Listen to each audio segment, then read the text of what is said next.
சில தனியார் அமைப்புக்கு போனால் அமைப்பாளரை பார்த்தாலே பயமாக இருக்குது. என் ஃப்ரெண்டு ஒருத்தர் நல்லா பேசுவார். அவர் என்ன பண்ணியிருக்காரு, பேசி முடித்தார். முடித்த உடனே ஒரு நினைவு பரிசு கொடுத்தாங்க. அவர் பேச்சுக்கு கவர் ஒன்று கொடுத்துட்டாங்க. கவர் கொடுத்துட்டு திரும்பி பார்க்குறாரு பேச்சாளர். இந்த அமைப்பாளரில் ஒரு 4-5 பேர் என்ன பண்ணியிருக்கான், டர்க்கி டவல் வச்சுக்கிட்டு வந்தவங்கக்கிட்டலாம் காசு கலெக்ட் பண்ணுறான். இவர் காசு கொடுத்துட்டாங்க. ஆனாலும் இந்த சும்மா இறங்கியிருக்கலாம். இவர் யாருக்கு கலெக்ஷன் பண்ணுறாங்க, ஒருவேளை கலெக்ஷன் பண்ணி நம்மளுக்கு வருமா அப்படின்ற ஒரு சின்ன ஆசையில், சார் கலெக்ஷன் பண்ணுறீங்க போல் என்ன அமைப்பாளர், சார் நீங்கள் கிளம்புங்க சார், அது வேறு வேணாம். இல்லை என்ன பண்ணுறீங்கன்னு, இல்லை சார் ஒரு நல்ல விஷயத்துக்காக தான் கலெக்ஷன் பண்ணுறோம், நீங்கள் கிளம்புங்க. இவர் சும்மா, அவர் நாக்கில் சனி. இல்லை நல்ல விஷயம்னா நான் கூட ஏதாவது கொடுப்பேனே, என்ன நல்ல விஷயம், சரி இவ்வளோ தூரம் கேட்டீங்க சொல்லிடுறேன், எவ்வளோ செலவானாலும் பரவாயில்ல, அடுத்த வருஷமாவது ஒரு நல்ல பேச்சாளரை கூட்டின்னு வரலான்னு.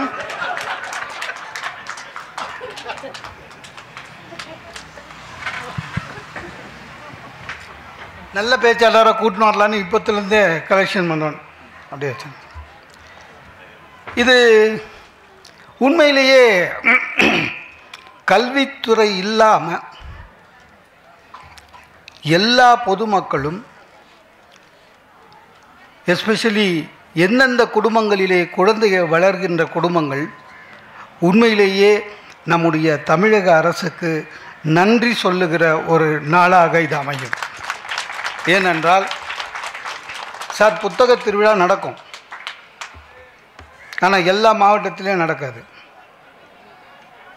சில மாவட்டங்களில் நடக்கும். அதுலேயும் சில மாவட்டங்களில் சிறப்பாக நடக்கும். சில மாவட்டங்களில் நடத்தணுமே ஒரு 2 நாள் நடத்துவாங்க, 1 நாள் நடத்துவாங்க. நிரந்தர புத்தக கண்காட்சின்றது சென்னையில் இருக்குது.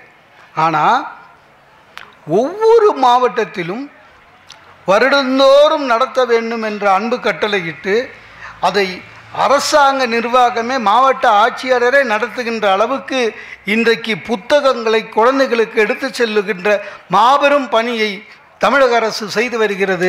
அது உண்மையிலேயே எதிர்காலத்தின் வித்துக்களுக்கு அது ஒரு நல்ல படிப்பு. இன்றைக்கி மாணவர்கள் நிறைய பேர் வந்திருக்காங்க. புத்தகம் என்பது எல்லாரும் சொல்லியிருப்பாங்க, ஒரு புத்தகத்தை திறக்கும்போது சிறைச்சாலை கதவு மூடப்படுகிறதுன்னு. சில முறை அப்படி கிடையாது. எங்கே புத்தகங்கள் அதிகமாக இருக்கிறதோ அங்கே சிறைச்சாலைகளும் அதிகமாக இருக்கிறது. அப்படின்னா என்ன அர்த்தம், படிக்கிறது சும்மா படிக்கிறான்னு அர்த்தம். உங்களுக்கு ஒன்று தெரியுமா, இந்த உலகத்திலேயே நோபல் பரிசு அதிகமாக பெற்ற நாடு எது தெரியுமா, இஸ்ரேல். ஆனால் எவ்வளோ கலவரம் அங்கே தான். ஃபிசிக்ஸு கெமிஸ்ட்ரி எல்லாத்துலேயும் அவங்க தான் நோபல் பரிசு அதிகம். ஆனாலும் கூட ஈராக்கு அங்கே ஒரு மார்க்கெட்டில் 4-5 புத்தக கடையில் சார் கதவே இல்லை, பூட்டே இல்லை சார், புத்தக கடை ஓப்பனாக இருக்குது ஈராக்கில். ரிப்போர்ட்டர்ஸ் போய் கேட்டிருக்கான், ஏங்க புத்தக கடை ஓப்பனில் வச்சுருக்கீங்க, திருட மாட்டாங்களான்னு. அதுக்கு கடை ஓனர் சொன்னாராம், திருடுறவன் புத்தகம் படிக்க போகிறதில்ல, புத்தகம் படிக்கிறவன் எந்த நாளும் திருட மாட்டான், அதுதான் உண்மையான புத்தகம் படிக்கிறது.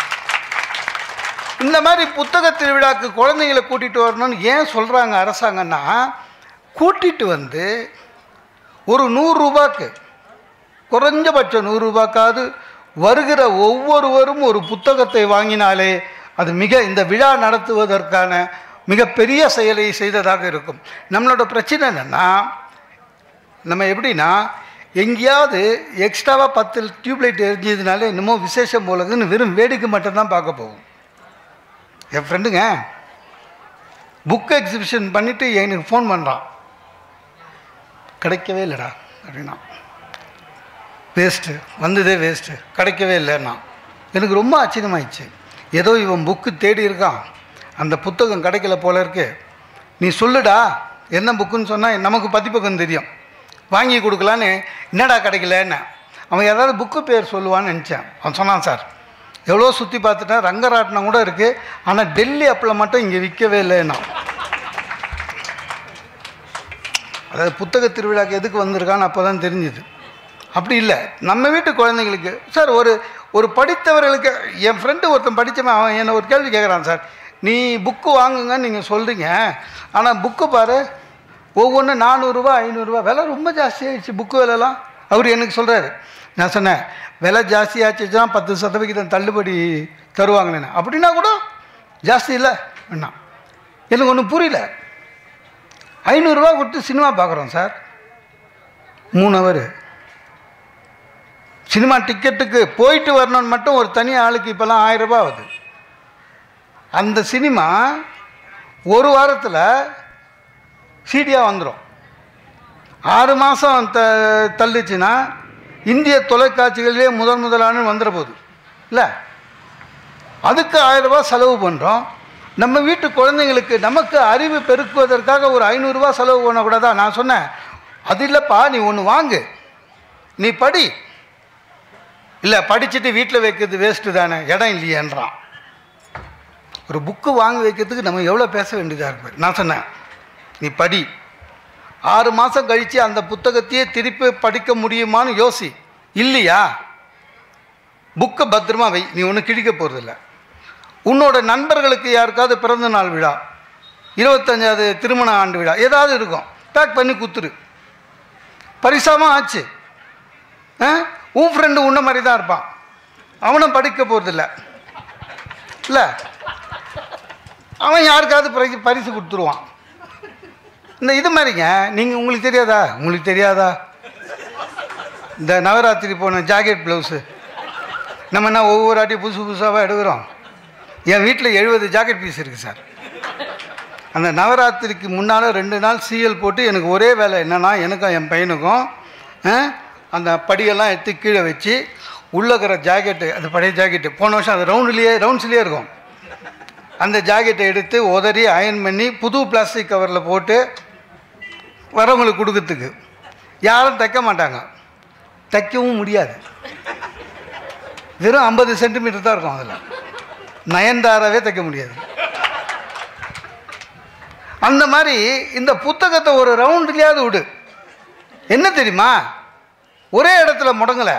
ஒரு எழுத்தாளன் கஷ்டப்பட்டு எழுதிய ஒரு புத்தகம் அட்லீஸ்ட் இந்த மாதிரி கொடுத்து ஒரு 25 பேர் படித்தாலே அது மிகப்பெரிய வெற்றி. அந்த அளவுக்கு புத்தகம் இருக்கணும் சார். இன்றைக்கி நமக்கு ஒரு தலைப்பு ஒன்று கொடுத்துருக்காங்க, நல்லதொரு குடும்பம்.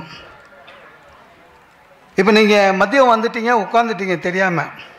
இப்போ எவ்வளோ நேரம் உட்காரணுன்னு உங்களுக்கு ஒரு மனசில் ஓடின்னு இருக்கும். ஏன்னா எனக்கு தெரியும், நிறைய பேர் இருக்கீங்க, எத்தனை பேர் என் கூட இருக்கீங்கன்னு தெரியல இல்லை. முடிச்சிருவானா, 4 மணிக்கு முடிச்சு போனால் தான் டிகாஷன், ஃபஸ்ட்டு டிகாஷனில் காஃபி கிடைக்கும், சூடாக 2 போண்டா சாப்பிட்டுட்டு போயிட்டே இருக்கலாம். இல்லை இவன் 6 வரையும் இழுப்பானா, சீக்கிரம் முடிச்சிருவான். ஒரு நல்ல பேச்சாளருக்கு அழகு ரசிகர்கள் ரசிக்கும் போதே நிறுத்திடணும். சில பேருக்கு அது தெரியாமல் மாட்டிப்பான். எனக்கு தெரிஞ்ச பேச்சாளர் பேசினே இருந்தார், நல்லா ரசித்தாங்க, ரொம்ப சந்தோஷமாக பேசினார். 45 நிமிஷம்தான் அவர் கொடுத்த டைமு, முடிஞ்சும் பேசின்னு இருந்தார். இந்த மாதிரி ஆடியன்ஸ் இன்னொரு வாட்டி கிடைப்பாங்களோ மாட்டாங்களோன்னு பேசினார். அவங்களும் பெருந்தன்மையாக விட்டானுங்க பேசுகிறான்னு. சார் இன்னும் 20 நிமிஷம் பேசினார், டென்ஷன் ஆகிட்டாங்க. அப்புறம் ஒரு 10 நிமிஷம் அந்த ஃபஸ்ட்டுலேருந்து அப்படியே வந்து பக்கத்தில் வந்து நின்னான். ஃபஸ்ட் ரோலேருந்து ஒருத்தன், நான் இங்கே வந்து நின்றுட்டீங்க அப்படின்னாரு. பேசுடா, பேசு, உன்னால் எவ்வளோ முடியுமா பேசு. இல்லை நீ பேசு, பேசிட்டு உட்காரு, நான் 1/2 ஹவர் பேசுகிறேன். நான் ஏன் உட்காந்து பாத்தியா தெரியும் முதுகு வலி, பேசினே இருக்க அப்படி. நல்லதொரு குடும்பம்னு ஒரு தலைப்புன்னா, குடும்பம்ன்றது அமைதே திருமண வாழ்க்கை இல்லையா, அப்படி தானே சார்? திருமண வாழ்க்கைன்றது சில பேர் லவ் பண்ணவங்களே கல்யாணம் பண்ணிப்பாங்க இல்லை, அது அந்த தலைவிதி, ஒன்றும் பண்ண முடியாது. திருமணம் என்பது ஒரு ஆண் பெண் சேர்ந்து திருமணம் செய்து கொண்டு வாழ்க்கையை தொடங்குவது. முன்னெல்லாம் எப்படி இருந்தது, உறவுலேயே திருமணம் நடந்தது. எங்கள் அண்ணனுக்கு பையன் பொண்ணு பிறந்துச்சு, என் பையனை அங்கே தான், அது மாதிரி தான் இருக்கும். அப்புறம் கொஞ்சம் கொஞ்சமாக குறைஞ்சிது. என்னென்னா, தரகர்கள் இதுக்குன்னு இருந்தாங்க. ஒவ்வொரு ஊர்லேயும் கல்யாண புரோக்கர்னு உண்டு. அவர் வந்து ஒரு 15 ஜாதகையும் ஃபோட்டோவையும் எடுத்துக்கின்னு அதை ரெனிவல் கூட பண்ண மாட்டார். அந்த 15 ஜாதகத்தையும் அதையே வச்சுன்னு நம்மளை ஏமாற்றி அடக்கமான பொண்ணு எத்தனை வாரம் அடக்கமாக இருக்கும்னு சொல்ல மாட்டான். படித்த பொண்ணு கிளி மாதிரி இருக்கும்னு அந்த பொண்ணு 7 வருஷத்துக்கு முன்னால் எடுத்த ஃபோட்டோ காமிச்சு ஏமாற்றி கல்யாணம் பண்ணி வச்சுருவாப்புல. அதுக்கப்புறம் இந்த பக்கம் வரமாட்டான். அவன் என்னை கூடவே வந்து ரிவ்யூவாக கேட்பான், கல்யாணம் பண்ணி வச்சேன்னு 1 மாதம் ஆச்சு, எப்படி இருக்கீங்க அப்படின்னு உதவணும். அப்புறம் என்ன ஆயிடுச்சு, ஜாதக பரிவர்த்தனைன்னு இப்போது இன்னும் அக்கிரமம் ஆயிடுச்சு. நம்ம ஒரு பக்கமாக சொல்லிட்டு ஜாதியே இல்லை, அதெல்லாம் சும்மா மேட்ரிமோனியல் போய் பாருங்கள். ஒவ்வொரு ஜாதியும் உள் ஜாதிக்கு தனியாக மேட்ரிமோனியல் போட்டு வச்சுக்கிறான். அவ்வளோ விஸ்தாரமாக வளர்ந்துருக்கும் இல்லை. இதுக்கு முன்னால் ஜாதக பரிவர்த்தனை நிலையம்னு இருந்தது. அங்கே போனீங்கன்னா ஒரு 2000-3000 ரூபா பிடிங்கிட்டு வாப்பில் பிடிங்கிட்டு ஒரு 50 ஜாதகம் கொடுப்பான் இல்லை. வீட்டுக்கு எடுத்துன்னு வருவோம். நம்ம நட்சத்திரம் கூட ஒட்டி பார்ப்போம், ஒரு 5 தேரும். அதில் மூஞ்சி பார்ப்போம், 1 தேரும். ஒத்துப்போம் சார். ஒத்துக்கிட்டு நிச்சயதார்த்தம் ஆன பிறகு சார் நம்ப மாட்டீங்க, நிச்சயதார்த்தம் அடுத்த நாள் நல்ல ஜாதகமாக வரும். எனக்கு வந்திருக்குங்க. நிச்சயதார்த்தம் ஆன அன்னைக்கு அடுத்த நாள் நல்ல ஜாதகம் சார். பையனுக்கு கார் வாங்கி தரேன், பொண்ணுக்கு சொந்த வீடு வைக்கிறேன். நான் கூட எங்கள் அப்பா கிட்ட கேட்டேன், அப்பாண்ண கதம் முடிஞ்சது தான். அப்படிதான் இந்த ஞாயிற்றுக்கிழமையில் கல்யாண மாலையை பாருங்களேன் கொஞ்சம். அந்த மோகன் சார் பாவம், அவருக்கு அதுக்கே பரிசு தரணும் சார். பொறுமையாக உட்காந்து இவனுங்க கேட்குற கேள்விக்கெல்லாம் பதில் சொல்லி, அதுவும் சிரிச்சா மாதிரியே பேசுவார். பார்த்துக்கிறீங்களா? இந்த பொண்ணு எப்படி வேணும்னு கேட்பானுங்க சார். மாப்பிள்ளை அப்பா சிரிப்பாக இருக்கும். ஒரு ஆசையே, ஒரு அளவில்லை ஆசைக்கு, பொண்ணு எப்படி சார் உங்களுக்கு பொண்ணு எப்படி வேணும்? அவர் பொண்ணுக்கு அப்பா சார் அழகாக இருக்கணும், நல்லா படிச்சிருக்கணும், நல்ல வேலையில் இருக்கணும், கை நிறைய சம்பாதிக்கணும், வீட்டுக்கு அடங்கின பொண்ணா டேய், ஒரு அளவு அழகாக இருக்கணுன்ற, படிச்சிருக்கணுன்ற, வேலைக்கு போய் சம்பாதிக்கணுன்ற, அப்புறம் அடக்கமாகவும் எப்படியா இருக்கும்ல, அது அந்த காம்போலியே வராது. நம்ம ஏதோ ஆசைப்படுவோம் சார், நமக்கு ஆசை உண்டு. இப்போ இருக்கிற பையனுங்களாம் இப்படி ஒரு தமன்னா மாதிரி வேணும்னு எதிர்பார்ப்பான். கோவை சர்லா மாதிரி தான் மாட்டோம். இப்போ நம்மளே பெண்களும் அப்படி தான். விஜய், அஜித், நாகேஷ் மாதிரி நம்ம தான் இல்லை. உண்மையிலேங்க இறைவன் கொடுத்த வரம் மனைவி அமைவதெல்லாம் சார். சைனாவில் ஒரு பழமொழி உண்டு சார், தாரமும் குருவும் தவத்தின் அளவை. அப்படின்னு என்ன அர்த்தம்? நமக்கு வர டீச்சர், நமக்கு வர ஒய்ஃபு, இந்த ரெண்டுமே போன ஜென்மத்தில் நம்ம புண்ணியம் எவ்வளோ பண்ணியிருக்கோமோ அதுக்கேற்ற மாதிரி தான் கிடைக்குமா நம்ம ஊரில். சீனா ஏன் அப்படிதான் நிறைய பேர் வீட்டில் பார்த்துக்கிறீங்களா, சண்டை போடும்போது ஹஸ்பண்ட் அண்ட் ஒய்ஃபு.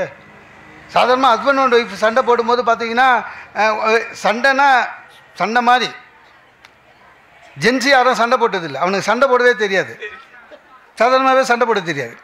சண்டை ஆரம்பிக்கும் போதே என்ன பண்ணுவான், லாஸ்ட்டாக என்ன சொல்கிறேன்னுவா, டா இன்னும் சண்டையே ஆரம்பிக்கலடா, கட்சியாக என்ன சொல்கிற அப்படின்னும்.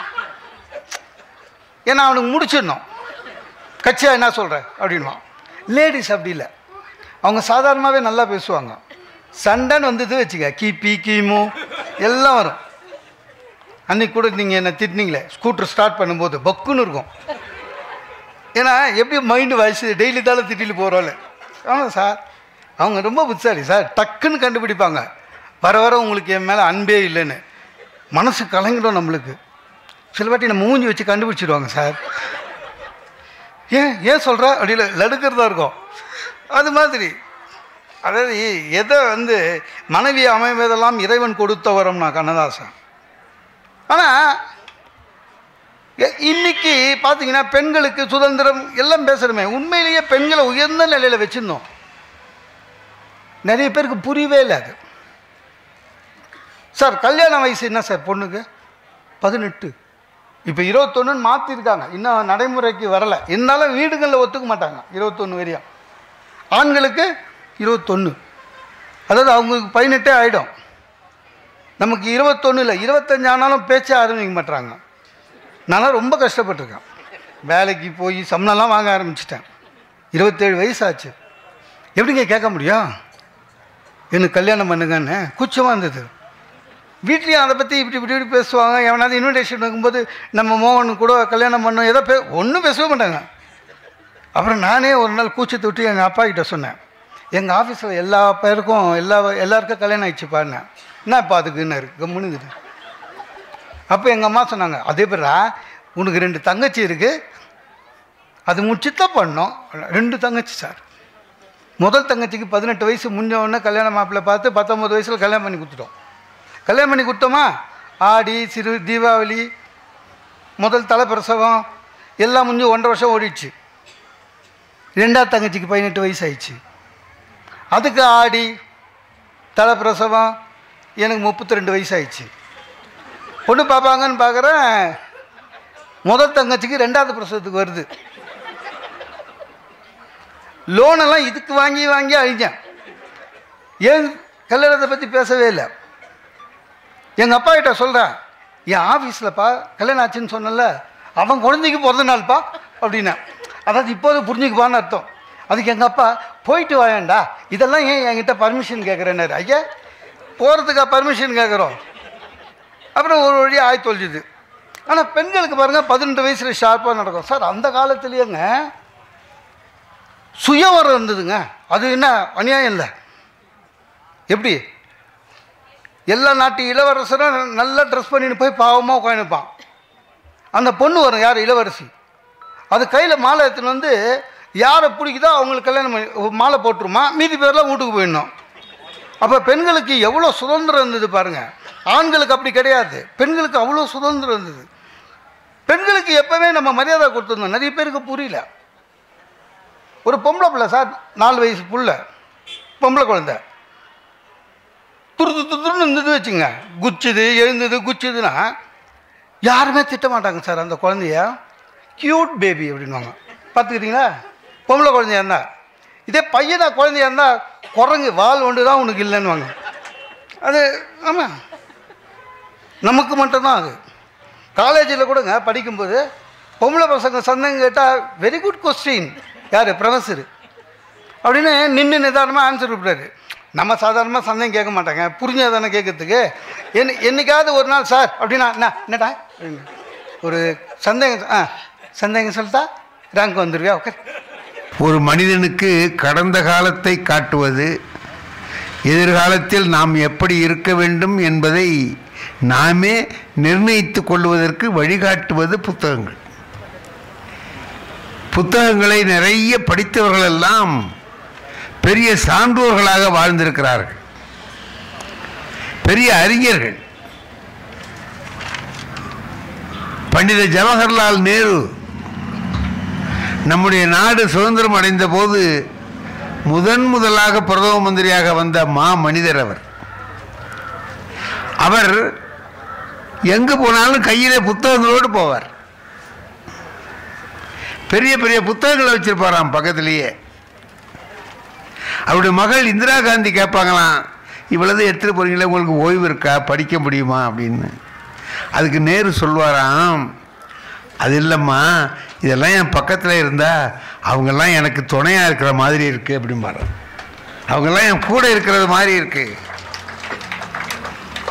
ஓய்வு இருக்கும்போது எடுத்து படிச்சுக்கிறோம், அது வேற. அப்படி புத்தகங்கள் எப்போதும் நமக்கு வழிகாட்டக்கூடியவை. அந்த புத்தக திருவிழாவை 10 நாளாக மிக அருமையாக நடத்தியிருக்கிறீர்கள். நம்முடைய தமிழ்நாடு அரசும் மாண்புமிகு முதல்வர் அவர்களும் இந்த புத்தக திருவிழாவை நடத்துவதிலே ரொம்ப அக்கறை கொண்டிருக்கிறார். அதனாலே எல்லா மாவட்டங்களிலேயும் இது நடைபெறுகிறது. எல்லாமே ரொம்ப சிறப்பாக நடைபெறுகிறது. மாணவர்களுக்கு பெரிய பயன். நம்முடைய மாவட்ட ஊராட்சி மன்ற ஊராட்சி தலைவர் அவர்கள் சொன்னார்கள் இல்லையா, அவங்களுடைய 1.5 வயசு பேரன் செல்லு தான் பார்க்கறானே தவிர புத்தகம் படிக்க மாட்டான். 1.5 வயசு பையன் என்னத்தை பார்ப்பான்? ஆனால் அவனுக்கு பாருங்க செல்லு நல்லா தெரியுது. எல்லா பிள்ளைகளுமே அப்படி தான் இருக்கிறாங்க. அவங்க பிள்ளைங்க மாதிரி தான் எல்லாம் என்னுடைய பேர பிள்ளைகள் அப்படி தான் இருக்காங்க. அழுதுகிட்டு இருந்தால் இதை கொடுத்தா நிறுத்திடுறான். அதில் பார்க்குறான், எல்லாமே அவனுக்கு தெரியுது. என் பேத்தி இருக்கா, இங்கே எல்லாம் இன்பமயம்னு தலைப்பு கொடுத்துருக்காங்க. எனக்கு நினச்சி பார்த்தோம்னா எல்லாத்தையும் உணர்ந்து பார்க்க தெரிஞ்சிருந்தா நம்முடைய எஸ்பி அவர்கள் வருகை இருந்திருக்கிறார்கள். அவர்களுடைய அன்பான வணக்கத்தை தெரிவித்துக் கொள்கிறேன். அவங்களுக்கெல்லாம் எவ்வளவு கடுமையான வேலை, மாவட்ட ஆட்சித்தலைவருக்கு எவ்வளவு வேலை, அதுக்கு இடையில் இங்கே வந்து உட்கார்ந்து இவைகளை ரசிப்பதற்கும் கேட்பதற்கும் வருகிறார்கள் என்றால் புத்தகத்தின் மீது உள்ள ஒரு விருப்பம், அதனாலே வருகிறார்கள். இப்போ என் பேத்தி என்ன செய்வா தெரியுமா? அவர் செய்கிறது குறும்பா இருக்கலாம், ஆனால் அது எவ்வளவு மகிழ்ச்சியாக இருக்குங்கிறத நாம் அனுபவித்து பார்த்தா தான் தெரியும். நான் என்னமோ செஞ்சிட்ருக்கேன், என் பேத்தி வந்தா, தாத்தா இந்தா இதுக்கு இங்கு போட்டு கொடுன்னா, பேனாவுக்கு இங்கு போட்டு கொடுன்னா. அவங்க பள்ளிக்கூடத்தில் இந்த ஃபவுண்டன் பேனாவால் தான் எழுதணுமா, அதுக்காக நான் அதை வாங்கி இங்கெல்லாம் போட்டு தொடச்சி கையில் கொடுத்து எடுத்துகிட்டு போ, எழுதி பார்த்துக்கிட்டு போன்னு சொன்னேன். நல்லா எழுதுதான்னு எழுதி பார்த்துக்கிட்டு போன்னேன். பக்கத்தில் இப்படி ஒரு பேப்பர் கிடந்ததுங்க, அதில் என்னமோ எழுதிட்டு அவள் ஸ்கூலுக்கு போயிட்டாள். நான் அதை கவனிக்கலை. அப்புறம் ஊருக்கு போகும்போது இந்த குறிப்புகள் எழுதுறதுக்காக பேப்பர்லாம் வச்சுருக்கோம்ல, அதெல்லாம் எடுத்து வச்சுக்கிட்டு திருச்சியில் பட்டிமன்றம், அதுக்காக நான் போகிறதுக்காக போகிறேன். நான் உட்கார்ந்தோடனே இந்த நடுவராக உட்கார்ந்தவர் சத்தியசீலன், பேராசிரியர் சத்தியசீலன் உட்கார்ந்தார். அவர் என்கிட்ட கேட்டார், சண்முகவடிவேல் ஒரு பேப்பர் கொடுங்க, குறிப்பு எழுதுறதுக்கு வேணும்னு கேளுங்க, கொடுங்கன்னார். நான் ஒரு பேப்பர் எடுத்து கொடுத்தேன்னா அவள் எழுதி வச்சுருந்தா பாருங்கள், அதை நான் எடுத்துகிட்டு போயிட்டேன் கையில். அந்த பேப்பரை எடுத்து கொடுத்துட்டேன், நான் கவனிக்கலை என்ன இருக்குன்னு. அதை பார்த்துட்டு அவர் என்னை பார்த்து பார்த்து சிரிக்கிறார். ஏண்ணே என்னென்ன அப்படின்னு, உங்கள் பேத்தி உங்களை பற்றி கரெக்டாக தான் எழுதியிருக்காருன்னார். என்னன்னு வாங்கி பார்க்குறேன், எங்கள் தாத்தா ஒரு லூசுன்னு எழுதியிருக்கா. எங்கள் தாத்தா ஒரு லூஸு பை சுடர்விழின்னு அவள் கையெழுத்து போட்டிருக்கா, எழுதி பார்த்துருக்கலாம். நான் வந்து கேட்குறேன், நீ இப்படி எழுதி வச்சிட்டியே, அந்த தாத்தா என்னை ரொம்ப கிண்டல் பண்ணுறாங்க, என்ன போன இடத்துல அவமானப்படும்படியாக வச்சுட்டியடி, நல்லா இருக்கா இது அப்படின்னு. நான் சும்மா தான் உன்னை லூஸுன்னு எழுதினேன், ஆனால் நீ லூஸு தாங்கிறத காட்டிவிட்ட பற்றியாருன்னா என்ன. யாராவது பேப்பர் கேட்டாங்கன்னா எடுத்து கொடுக்கும்போது அதில் ஏதாவது எழுதியிருக்கான்னு பார்த்துட்டு கொடுக்க மாட்டேன், அதை பார்க்காம தானே கொடுத்தேன். இப்போ நீ லூஸா டைட்டான்னு கேட்குறா. இப்போ நம்ம என்ன பண்ணுறது? அதையும் ரசிக்க தான் நாம் தெரிஞ்சு வச்சுருக்கோம் இல்லை? குழந்தைகள் பேசுகிற பொழுது ரொம்ப மகிழ்ச்சியாக இருக்குது. அந்த குழந்தைகள் நல்லா பேசுது, நாமெல்லாம் அப்போ அப்படி பேசலையே, இந்த பிள்ளைகள் நல்லா பேசுதேங்கிறத பார்க்குற போது மகிழ்ச்சியாக இருக்குது. அதுக்கு என்ன செய்யணும்? அதுக்கு என்ன நம்மகிட்ட வேணும்னா ரசிக்கிற மனம் வேணும், எல்லாவற்றையும் ரசிக்கிற மனம் வேணும். இப்போ மனைவி ஒன்று சொன்னாங்க அப்படின்னா ஒரு கணவனாக இருக்கிறவனுக்கு அது ரசிக்கிற மனம் வேணும், ரசித்து பார்க்கணும். உடனே கோவப்படக்கூடாது, கோவப்படாமல் இருந்தாலே போதும். எனக்கு என் வாழ்க்கையில் நடந்தது ரொம்ப முக்கியமான ஒரு நிகழ்ச்சி, என் வாழ்க்கையில் ஒரு பெரிய மாற்றத்தை உண்டாக்குன நிகழ்ச்சி. நான் கல்யாணம் ஆகிறதுக்கு முந்தி கோயிலுக்கே போனது கிடையாது, சாமி கும்பிட்டதும் இல்லை. நான் சாமி கும்பிடாததுனால சாமிக்கு ஒன்றும் கஷ்டம் இல்லை, ஆனால் எவனையும் போக விடவும் மாட்டேன். அறிவு இருக்காடா, கோவிலுக்கு போகலாமா அப்படி இப்படின்னு போகிறவனையும் தடுப்பேன். இதை ஒரு தொண்டு மாதிரி அந்த காலத்தில் நான் செஞ்சுக்கிட்டு இருந்தேன். எனக்கு கல்யாணம் ஆச்சு.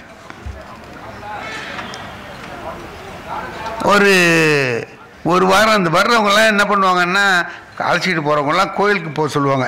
கணவன் மனைவி 2 பேரையும் கோயிலுக்கு போங்கம்பாங்க. நான் சொல்லுவேன், நீ போயிட்டு வா, நான் இங்கே இருக்கேன், நீ போயிட்டு வான்னு சொல்லுவேன்.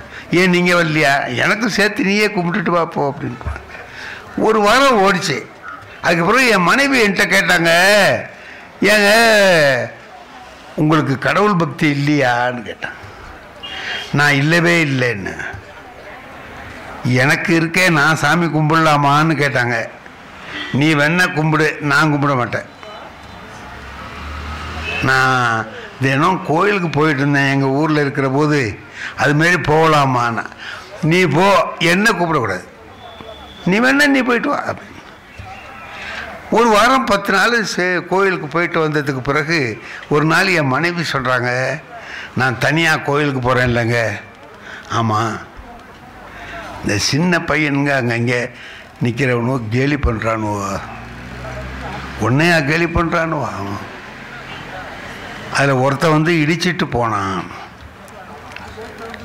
எப்போவுமே ஒரு கணவனு புருஷங்காரனுக்கு கோபம் வருமா வராது? என் பொண்டாட்டியை ஒருத்தன் இடிச்சிட்டு போனான்னா எனக்கு கோபம் வரணும்ல, எனக்கு வரல. ஏன்னா என் மனசில் என்ன ஓடுதுன்னா, கல்யாணத்துக்கு முந்தி நம்ம பண்ணிக்கிட்டு இருந்த வேலையை இப்போ வேற எவனோ பண்ணுறான்.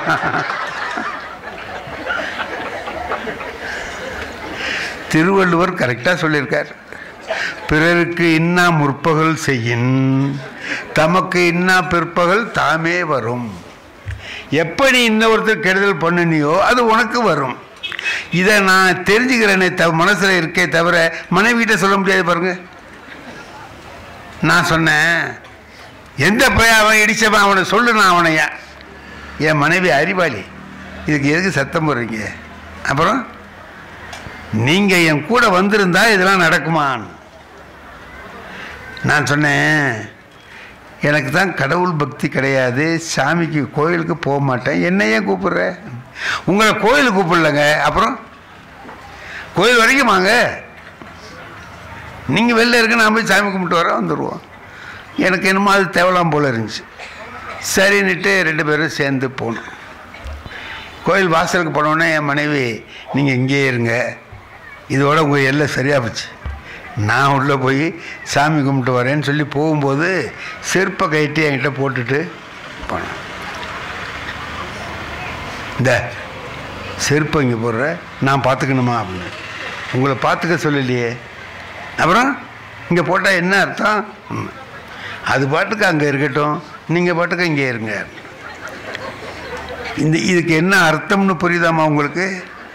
அது பாட்டுக்கு அங்கே இருக்கட்டும், நீங்கள் பாட்டுக்கு இங்கே இருங்கன்னா அதுவும் உள்ளே வராது, நீயும் வரமாட்டே, 2 பேரும் சேர்ந்து இருங்கங்கிற மாதிரி சொல்லு. எனக்கு ஆத்திரம்தான் வருது, ஒன்றும் செய்ய முடியல. சரி சரி போயிட்டு வாப்போ அப்படின்னேன். போனவுடனே ஒரு 2 பேர் வந்தான். செருப்புக்கெல்லாம் ஜோடிக்கு எவ்வளவு வாங்குறீங்கன்னா,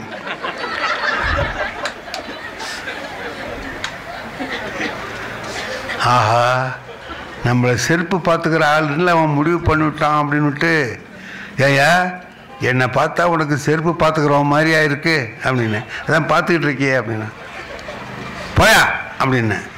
போகும்போது அவனு 2 பேரும் பேசிட்டு போகிறான், பொம்பளை செருப்புனா பார்த்துக்குவார் போல இருக்கு அப்படின்னு.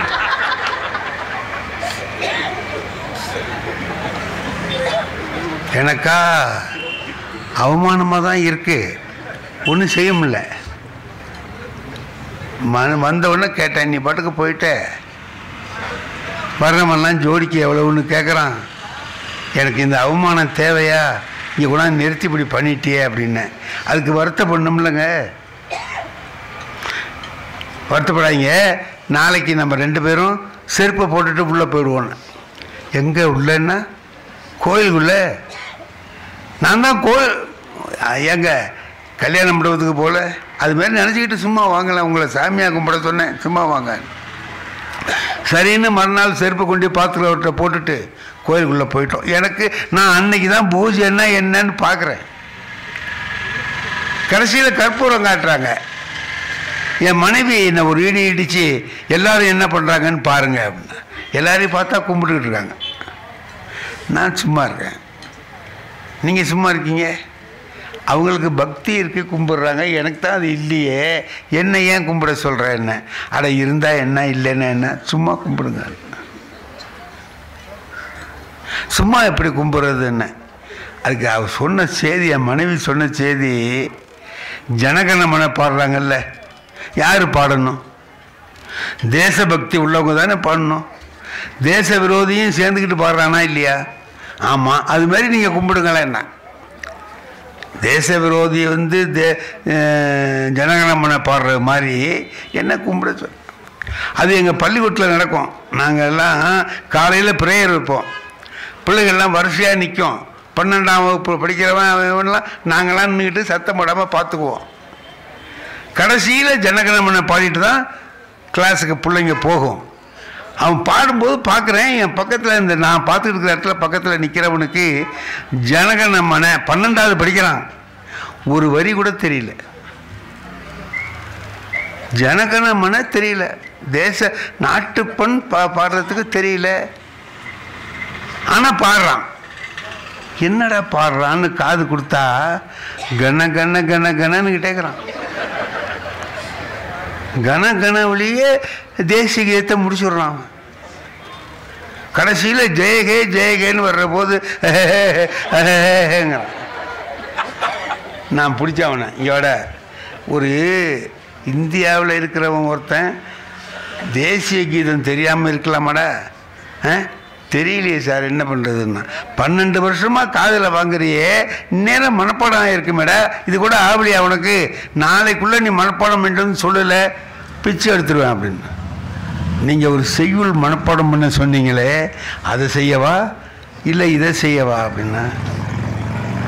அதாவது 2ல் 1 தான் செய்வாராம் அவர். இது வேணுமா அது வேணுமா? அந்த நினைப்பு எனக்கு வந்துட்டுது. நான் சொன்னேன், இப்போ நீ என்ன செய்ய சொல்கிற அப்படின்னு. கும்பிடுங்க. நான் அன்னைக்கு கும்பிட்டது தாங்க, இன்னும் அந்த கையை எடுக்கலை. அப்படியே எதுக்கு சொல்கிறேன்? நான் பெரிய பக்தனாக போயிட்டேன்னு அதுக்கு அர்த்தம் இல்லை. அப்படி படிக்க ஆரம்பித்த பிறகு எனக்கு என்ன லாபம் கிடைச்சதுன்னு கேளுங்க.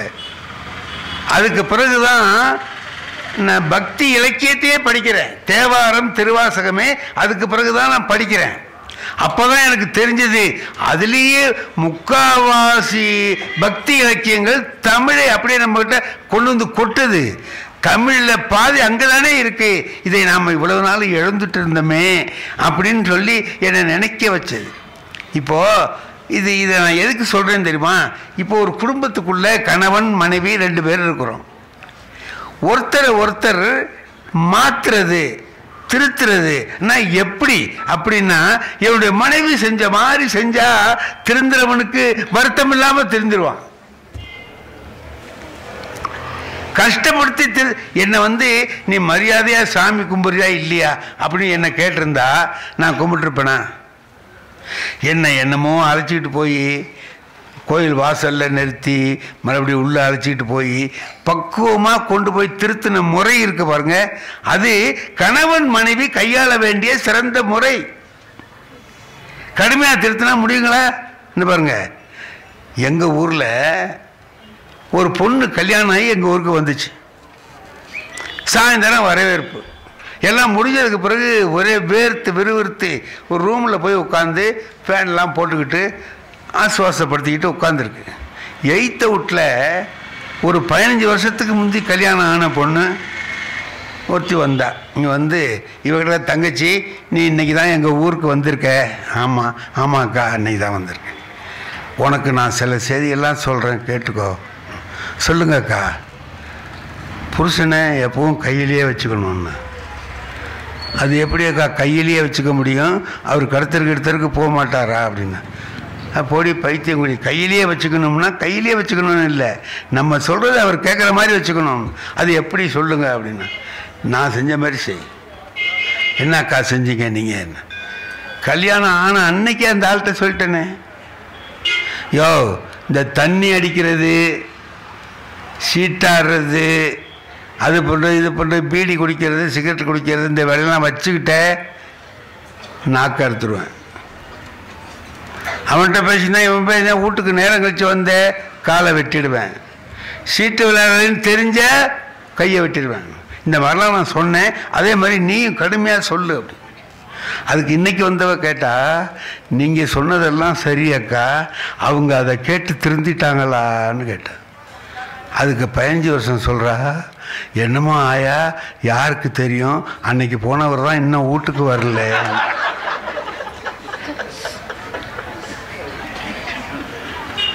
இப்போ இன்னைக்கு வந்தவ கேட்டா நீங்கள் சொல்லி தான் அவர் கேட்காம ஓடி போயிட்டாருங்கிறீங்க. எனக்கும் அதே யோசனையை சொல்கிறீங்களே ஏன்னு கேட்டா, இல்லை நான் ஒண்டியாக இருக்கேன்ல நீயும் வந்தீங்கன்னா ஒரு பேச்சு துணைக்கு சௌகரியமாக இருக்கும். அப்படி யாராலையும் திருத்த முடியாது இல்லையா? அன்பான வழியில் ஒருத்தர் திருத்தணும்னு நினைச்சா திருத்திடலாம். நாம் நினைக்கிறபடி வாழ வேண்டும் என்று நினைத்தால் அவர்களை திருத்தி விட முடியும். உலகத்தில் சிரிக்க வைக்கிறது ரொம்ப கஷ்டங்க. சந்தோஷமாக இருங்க. லைஃப்பில் ஒன்றும் கொண்டு போகிறதில்ல. இன்றைக்கி புலவரோட பேச்சை கேட்டிங்கன்னா பிபி சுகரே உங்களுக்கு வராது. மாத்திரை தேவையில்லை. இந்த டிவியில் கச்சாமச்சன்னு கை தட்டுறாலே எனக்கு அருவருப்பாக வருது. நான் ரொம்ப மகிழ்ச்சியாக இருக்கேன். இன்றைக்கி என்ன சார், இன்றைக்கி புள்ள வளர்க்குறதே கஷ்டமாக இருக்குது சார். இந்த 2 வருஷம் கொரோனாலேருந்து தப்பிச்சது பெருசாக இருக்கு. அடுக்குமாடி குடியிருப்பு 53 வீடு. பையனை போட்டு சப்புன்னு அரைஞ்சார் 8th பிளாக்ல. ஓடி போய் ஏங்கன்னு டிசிஎஸ்ல ஹெட் வச்சாரு. நாளைக்கு நான் out of station progress report கொடுப்பாங்க, இன்றைக்கே அடிச்சுட்டு போகிறேன். ஏண்டா லூசாடா நீ? நான் இன்னைக்கு சொல்கிறேன், சிரிச்சிட்டு மட்டும் இல்லை, சிந்தனைக்கு. உங்கள் பிள்ளைய டாக்டர் ஆக்கணும், இன்ஜினியர் ஆக்கணும், வக்கீல் ஆக்கணும், வாதியார் ஆக்கணும். அதை விட ரொம்ப முக்கியம் மனுஷன் ஆக்கணும். சி பிளாக்ல பிள்ளைய அடிக்கிறான் ஞாயிற்றுக்கிழமை 11 மணி. பதறுது. டி பிளாக்லேருந்து ஒருத்தன் வந்து லூசு பையில ஏன்டா பிள்ளைய அடிக்கிற, சும்மா 2 வருஷம் ஜூமில் படித்தான். 30,000 ரூபா கொடுத்து அட்மிஷன் வாங்கினேன். மாதம் 3,000 ரூபா கட்டுறேன். 3rd ஸ்டாண்டர்ட் வந்துட்டான். சன்னுக்கு 3க்கு வித்தியாசம் தெரில. 3rd ஸ்டாண்டர்ட் வந்துட்டான். சன்னுக்கு 3க்கும் தெரிலண்ணா. அதுக்கு அவன் சொன்னான், லூசு பையில அவனுக்காவது சன்னுக்கு 3க்கும் தெரில, உனக்கு ஓ சன் எது ஏன் சன் எதுன்னே தெரில, ஏன் பிள்ளையாடுற விடுறா. இதெல்லாம் புரிஞ்சாதான் சிரிக்க முடியும்.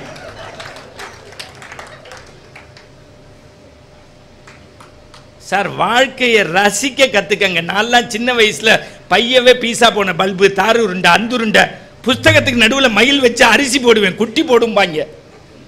உண்மையா இல்லையா சார்? 2 பொன் வண்டை பிடிச்சி தீப்பெட்டியில் வச்சிருப்பேன். தீப்பெட்டியை ஃபோன் மாதிரி வச்சிருப்பேன். இப்போ என் ஒய்ஃப் 2 ஃபோன் வச்சிருக்கா. ஹஸ்பண்ட் 1, ஹஸ்பண்ட் 2ன்னு. நான் வச்சிருக்கேன் 2 ஃபோனுக்கு. பதறாரு சேதுராமன் சார்.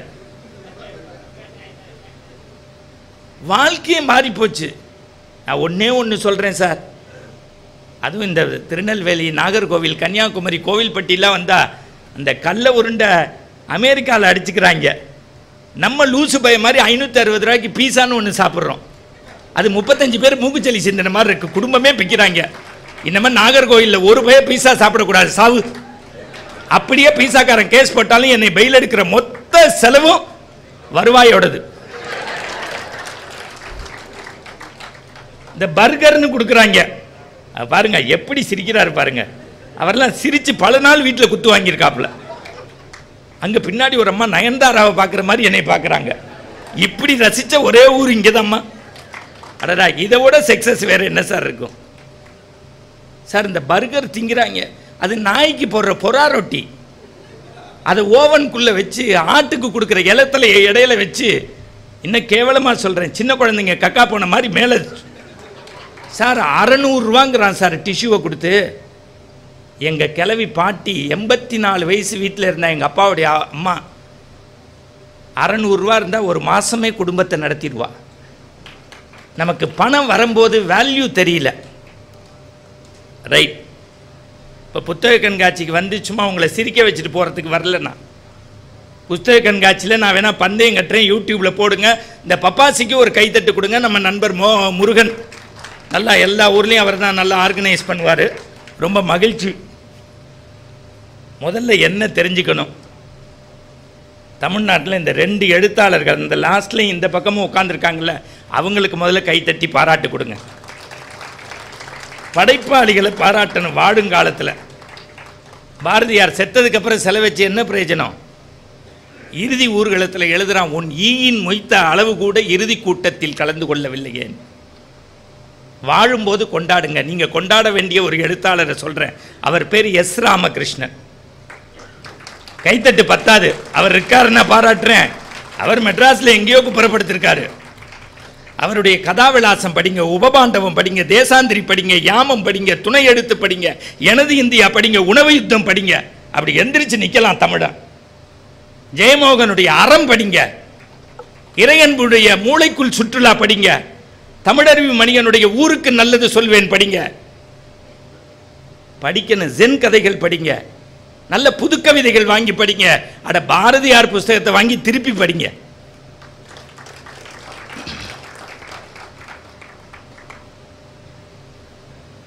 சிரிச்ச நம்ம குதிரையில் இப்போ பறக்க போகிறோம். அடுத்த 15 நிமிஷம் திருப்பி நீங்கள் கோடி ரூபா கொடுத்தாலும் நான் இந்த ஊருக்கு எப்போ வருவேன்னு தெரியாது. தமிழ்நாட்டில் இன்றைக்கி நிறைய பேர், அதுவும் யூடியூப்பில் பார்க்குறேன், மனைவியை பற்றி ஜோக் அடிக்கிறான், மருமகளை பற்றி அடிக்கிறான், மாமனாரை பற்றி அடிக்கிறான். அரை மணி நேரத்தில் எந்த செய்தியும் சொல்லாமல் மேடையை ஒட்டி இறங்குறான். ஆனால் எங்களையெல்லாம் உருவாக்கினவர் யாருன்னா குன்றக்குடி பெரியாடிகளாரும் ஆசா ஞான சம்பந்தமும் அவ்வை நடராஜனும் வார்த்தை சித்தர் வலம்புரி ஜானும். மேடைகளை விரயம் செய்வதற்கு ஒருபோதும் நாங்கள் மேடைகளுக்கு ஏறவில்லை. உங்களை சிரிக்க வைத்து விட்டேன். அது சாக்கில் நெல்ல குளுக்கிற மாதிரி. இப்போ சிந்திக்க வைப்பதற்கு முதல் புத்தகமாக நான் உங்களுக்கு அறிமுகப்படுத்துவது கடந்த 10 ஆண்டுகளில் உலகத்தின் மிகச்சிறந்த ஆதர்ச 10 எழுத்தாளர்களில் தேர்வு செய்யப்பட்ட அந்த சிறுகதை, உலகத்தில் எழுதப்பட்ட அந்த சிறுகதைக்கு சொந்தக்கார நாடு டேனிஷ் நாடு. அந்த டேனிஷ் நாட்டு சிறுகதையை தமிழில் மொழிபெயர்த்தவர் பெயர் எஸ் ராமகிருஷ்ணன். நம்முடைய ஜெயகாந்தனை போல இன்றைக்கு வாழ்ந்து கொண்டிருக்கக்கூடிய எஸ் ராமகிருஷ்ணனை கொண்டாட வேண்டும். புத்தகத்தின் பெயர் சிறிது வெளிச்சம். வெளியிட்டிருக்கக்கூடிய பதிப்பகம் ஆனந்த விகடன் தோழர்களே. ஒரு ஊர், அந்த ஊரில் 300 குடும்பங்கள். உலகத்தின் பரிசு பெற்ற நோபல் பரிசுக்கு தகுதியாக அனுப்பப்பட்ட மிகப்பெரிய சிறுகதையை தமிழில் மொழிபெயர்த்த அந்த எஸ் ராமகிருஷ்ணனுடைய டேனிஷ் நாட்டு சிறுகதையை நான் இப்பொழுது சொல்கின்றேன். என்னால் 5 நிமிடத்தில், ஐயா மரியாதைக்குரிய குமாரசாமிக்கு தெரியும், ஆதிசங்கரருடைய 2 திங்களாய் நொந்து பெற்றங்கிற அந்த அற்புதமான பட்டினத்தார் பாடலையும் மாத்ருகா பஞ்சகத்தையும் சொல்லி உங்க கண்ணில் தண்ணி வர வைக்க முடியும். அது ஆன்மீக மேடை என்றால் பேசியிருப்பேன். இது அறிவுசார் புத்தக கண்காட்சி என்பதால் ஒரு சிறுகதையோடு என் பேச்சை பதிவு செய்கின்றேன். 300 குடும்பங்கள் அடங்கிய ஒரு குடும்பம். அந்த ஊரில் ஒரு பண்ணையார். கைத்தட்டினால் பணிப்பெண்கள் 10 பேர் வருவார்கள். தங்கத்தட்டு, வெள்ளி ஸ்பூன். ஊரின் பண்ணையார் என்றால் எவ்வளவு செல்வாக்கு என்பது உங்களை போன்றவர்களுக்கு நன்றாக தெரியும். ஆனாலும் ஒரு கொடுமை என்ன என்றால், அந்த ஊரில் எவ்வளவு பணிப்பெண்கள் வைத்து கொண்டாலும், பண்ணையார் குடும்பமாக இருந்தாலும் குடிப்பதற்கு தண்ணீர் வேண்டுமென்றால் எஜமானிதான் தலையில் சும்மாடு. சும்மாடுனா என்னன்னு பிள்ளைகளுக்கு தெரியல. சும்மாடு, சுமைதாங்கிக்கல், நீர்மோர் பானகம், கூட்டாஞ்சோறு, கும்பாபிஷேகம் எல்லாம் தெரிஞ்சுக்கணும். இவர் சொன்னாரே செல்போனு. சின்ன வயசுல நான் 6ஆம் கிளாஸ் படிக்கும் போது மண்ணில் விளையாடுவேன். பாட்டி சொல்லுவா, மண்ணில் விளையாடாதரா, சிறங்கு வரணும். உங்க பிள்ளைங்க மண்ணில் விளையாண்டா சிறங்கு வந்தா மருந்து போட்டுக்கலாம். 10ஆம் கிளாஸ் வரைக்கும் செல்லுல விளையாண்டா பிள்ளைய மண்ணா போயிடுவான்னு வருத்தத்தோட பேசினாரு. அதான் உண்மை.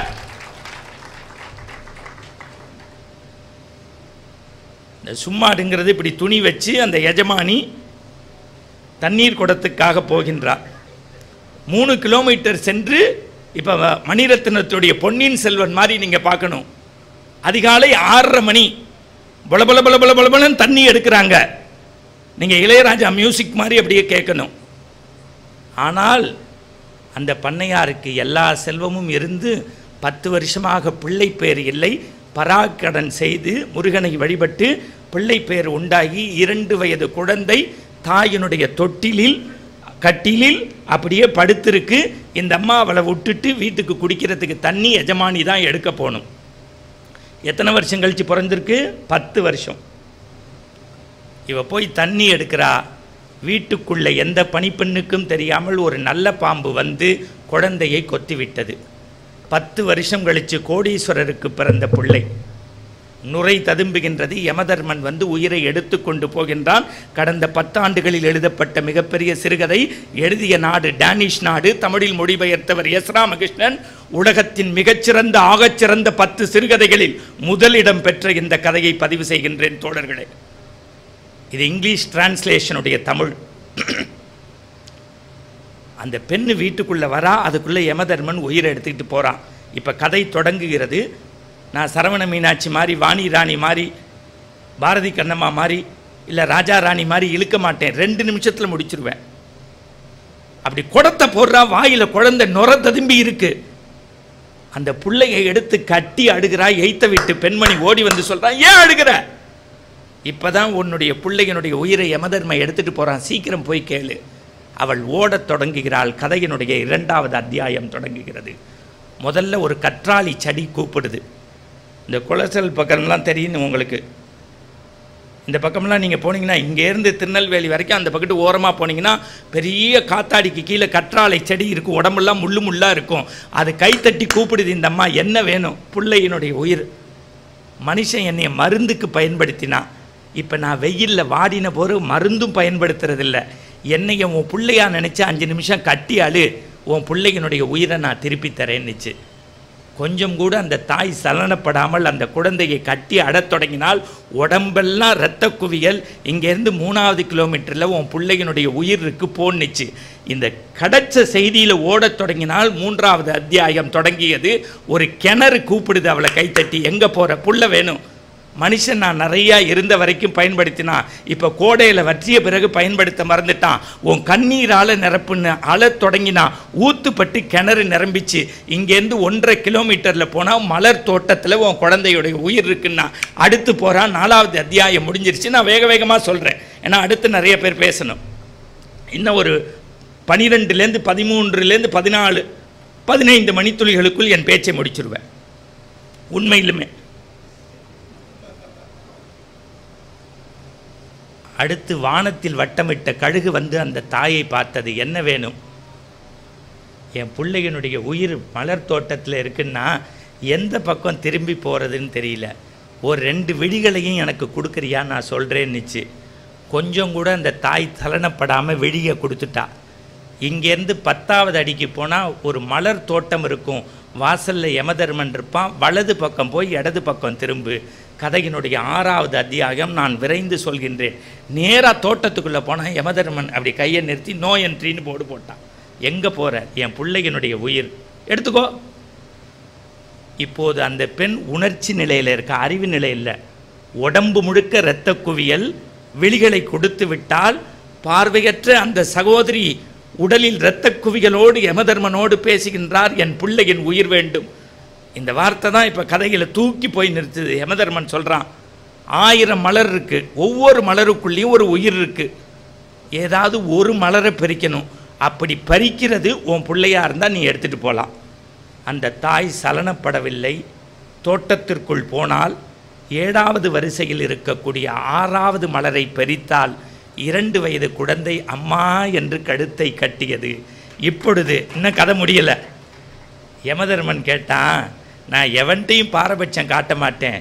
விழியை இழந்து உணர்ச்சி நிலையில் இருக்க இரத்த குவியல், இதுதான் உன் புள்ளைங்கிறது எப்படி தெரியும்? ஒத்த வரி. அதுக்கு தான் நோபல் பரிசு.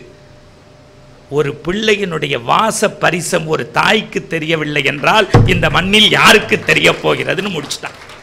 அதான் கதையினுடைய கிளைமேக்ஸ். இங்கு உள்ள இளைஞர்களுக்கு, பெற்றோர்களுக்கு சொல்லுவேன், நீங்கள் தேவாரம் படிங்க, திருவாசகம் படிங்க, பிரபந்தம் படிங்க, பகவத்கீதை படிங்க, பைபிள் படிங்க, குரான் படிங்க. பெத்த தாயை காசிக்கு போகிறத விட கடைசி வரைக்கும் கண்கலங்காமல் பார்த்துக்கோங்க. அதுதான் நான் சொல்கிற செய்தி. நீங்கள் கோதானம் பண்ணுறது முக்கியம் இல்லை. அம்மாவுக்கு உயிரோடு இருக்கும்போது ஹார்லிக்ஸ் வாங்கி தரணும். அப்போ அடுத்த புஸ்தகத்தை நான் அறிமுகப்படுத்தினேன். அது ஊருக்கு நல்லது சொல்வேன். தமிழருவி மணியன் எழுதிய புஸ்தகம். ஆனந்த விகடன். ரொம்ப பழைய செய்தி இருந்தாலும் உங்களுக்கு சுவை கூட்டுவதற்காக சொல்கிறேன். ஒரு பையனை படித்து அம்மா வேலை நாட்டுக்கு அமிச்சா, அவன் மேலே போய் நல்லா செட்டில் ஆகிட்டான். திருப்பி தாய் நாட்டுக்கு வரவே இல்லை.